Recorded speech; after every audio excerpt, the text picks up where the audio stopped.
Albert Einstein once said, and I quote, "Never give up on your dreams, for the person with big dreams is greater than one with all the ideas." Unquote. Well, on this note, I want to welcome you to this broadcast and thanks for tuning in. Today I speak on a very important topic that I've titled The Power of Dreams. And before I start, let me ask you this simple question. If you knew that you could never fail, what would you do? So granted that everything you thought about or you planned to do, assuming it could happen, what exactly would you set about to do? Well, probably like me, if that was going to be your reality, you would dream big, think about big things, knowing, of course, that they would invariably happen. So, why do we not in life act this way? Now, the reality is, growing up, everyone has or has had dreams before. As kids, the people who wanted to be broadcasters, pilots, great scientists, doctors, lawyers, and all manner of achievers. But then as we grow through life, sometimes we get a dose of reality check, where we begin to think, whether rightly or wrongly, that certain things are within reach and are impossible, so we begin to rationalize. And sometimes that is where we make a mistake. So to start with, we all have dreams, which is great. But then why don't we all end up as achievers, the sort of achievers that as children we hoped we would be one day? I mentioned the reality check that is imposed, a self-imposed reality check. And whether consciously or unconsciously, we begin to rationalize or think about the rationality of what we want to become or do. And these unconscious thoughts can sometimes, and in many cases, become a restraint and a constraint and hinders our progress to those dreams. These become self-imposed limitations that prevent us, in the first instance, from taking the action that is required, and ultimately from becoming what we could have become had we taken those actions and those steps. Now, the fact of life is that every big thing that you see now, every endeavor, every great achievement started as a sort of a dream or an idea. So it would have started in somebody's eye as a tiny little idea. It starts as a dream which grows into an idea. So as the person processes this idea, thinks about it, works on it, prepares themselves, eventually they are able to first identify the action that is needed, and then able, if they are willing to do so, to take the action, to pay the price that is required to make whatever dream, an idea that they had, a reality. So this is the way that things progress in life. Everything starts as first as a thought, as a dream, then grows into an idea. Famous fashion designer Ralph Lauren is noted for many great designer stuff. And he is quoted as saying that, "I don't design clothes, I design dreams," unquote. So for this great designer, when he sets out, the idea is not to make beautiful clothes, but he starts with dreams and ideas, dreams of what he sees and envisions people wearing and using, and things that people will take pride in. And through this thought process, through this paradigm, he's able to develop great things and things that people pay lots of money to acquire. In general, every successful business that we see, successful relationships, successful careers, all start as a dream. There's nothing that one achieves that starts, complete or matured. It starts first as a dream, and then it progresses into that thought, that idea. As you begin to process and think about it, if you are willing to put the action in, it becomes reality. So somebody has said that dreams and ideas are like noses. Everybody has them.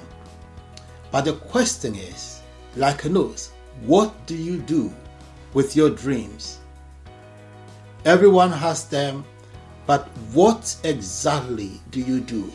Is it just a passing thought, something that flashes through your mind like a flash in the pan and then it's gone? Or is it something, especially if they are good and notable things, something that you dwell on, something that you meditate on, and most especially willing to take the action required to bring it to pass? In his very highly acclaimed book, The 7 Habits of Highly Effective Leaders, Frank Covey describes effective people as people who start things in their mind. So according to Covey, one of the key things of great leaders is they start things, achievements up in their mind. So such people pursue these things, which would eventually lead to greatness without entertaining failure in their minds. So they process these, think about these dreams, and for great achievers and great leaders, even at that stage, failure is not an option. They don't think about failure as a possibility, and in their mind's eye, they only think about the possibility of succeeding. And invariably, they get there because they choose to stick to that vision and that dream until they get there eventually.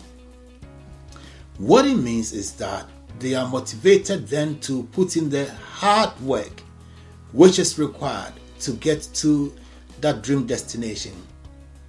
For example, there are Christians who say they have a lot of faith, and some of them exercise their faith through lots of prayer.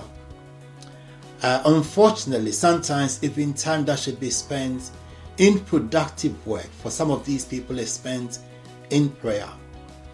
But what they fail to do is that they don't match this faith, which they sometimes derive through their consistent prayer, with the work that is required to make them become a reality.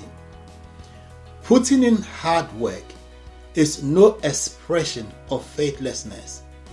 But if you're a student of the Bible, you may have read before or recall that it teaches that back your faith by your works, so that whatever the level of your faith, it is important that we back it with the requisite hard work. And a combination of faith and hard work, the combination of faith and persistence, would eventually get us to those destinations. So it is important that things start up in the mind as a dream, but then ultimately as it progresses into an idea, as we identify the actions that are needed, we should be willing and ready to put in the hard work which is required to bring it to an unexpected end.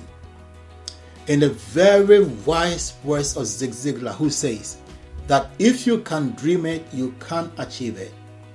But the crucial ingredient here, in addition to having that dream, is the hard work that is required to bring it to pass. So this brings me to the original question that I started today's broadcast with. If you knew that you couldn't fail, what would you do? And my response to that, if it helps, is that if you knew you wouldn't fail, then it would be an ideal situation and opportunity to dream big dreams. After all, we don't pay for dreams. The only limitations that we impose on ourselves is when we don't liberate ourselves to dream as big as we can dream, because then we don't have any starting point, any foundation, or any basis to grow our ideas to make them become a reality. According to Mike Melville, and I quote, "What you want to do and what you can't do is only limited by what you can dream," unquote. So this goes on to reinforce the fact that if we impose on ourselves limitations by failing to dream big, then we would be the architects of our own downfall. In the words of American journalist and poet Carl Sandburg, and I quote, "Nothing happens unless we first dream." So Carl Sandburg says that nothing is going to happen to you and in your life unless you start by dreaming. And the key is, if you're going to dream, then why not dream as big as you can? And as Mark Twain said, Mark Twain put some urgency in this as he admonishes, and I quote, "Don't part with your dreams, for when they are gone, you may still exist, but you will cease to live." So all these put in perspective the real big essence of dreaming big dreams. And I leave you today with the very wise words of French poet and author Gerald de Nerval, who says, and I quote, "The key to success is simple. Make people dream."